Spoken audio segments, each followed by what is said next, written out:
Je dirais la priorité numéro un, c'est d'avoir les bonnes personnes pour la faire tourner. Donc on est déjà actif actuellement sur le recrutement du personnel. Je suis personnellement très axé sur l'humain et l'importance de la personne dans l'entreprise. Donc c'est un sujet qui me tient à cœur parce que finalement c'est aussi une aventure humaine.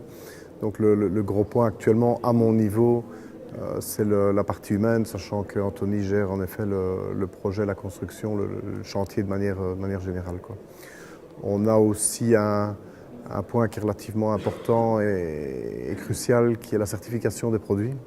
Ça peut paraître bizarre, mais on livre plusieurs marchés avec plusieurs applications. Dans la construction, les normes sont assez importantes, assez sévères. Et donc, on doit aussi anticiper la certification de nos futurs produits pour les différents marchés, dans les différents systèmes de construction.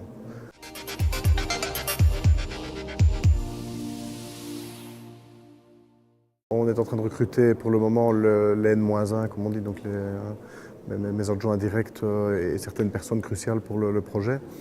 Après, plus globalement, on parle de 25, sur les 125, à peu près 25 employés cadres, et puis une centaine d'opérateurs, principalement ciblés sur la production, donc pour faire tourner la ligne, la phase à chaud, la phase à froid et la partie emballage, et d'autre part toute la partie logistique, mise en stock, chargement de camions, déchargement de camions. Donc on est en train de découvrir la région. On a commencé. L'idée c'est d'embaucher local au maximum, avec après forcément des besoins en formation qui seront là. On a nos formations en interne dans différentes usines, mais on compte aussi pas mal sur les possibilités de formation dans la région pour toute une série de métiers assez diversifiés finalement, parce qu'on a aussi tous les aspects de maintenance avec l'électrique, du mécanique, de la soudure, pas mal de choses.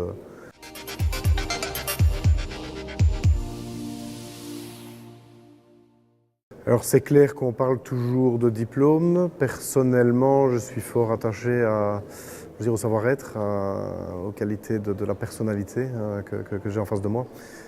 Et s'il faut mettre les moyens pour la former, je n'ai pas de souci. Enfin, ça a toujours été un peu ma philosophie.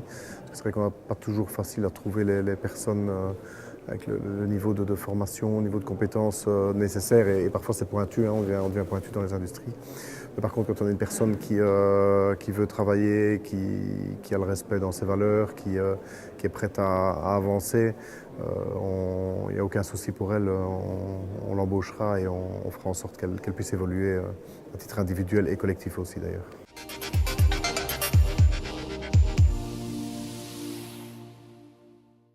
Alors on a pas mal de besoins, donc même si on a 125 personnes, on a beaucoup de personnel indirect, de sous-traitance, de subcontracting comme on dit. Alors on a des besoins, je dirais, un peu classiques. Typiquement on a 300 à 500 nuits d'hôtel, de la restauration, du nettoyage, de l'intérimaire pour passer les congés, mais aussi pour des productions plus pointues qui demandent du personnel supplémentaire qu'on ne sait pas avoir toujours en emploi en CDI.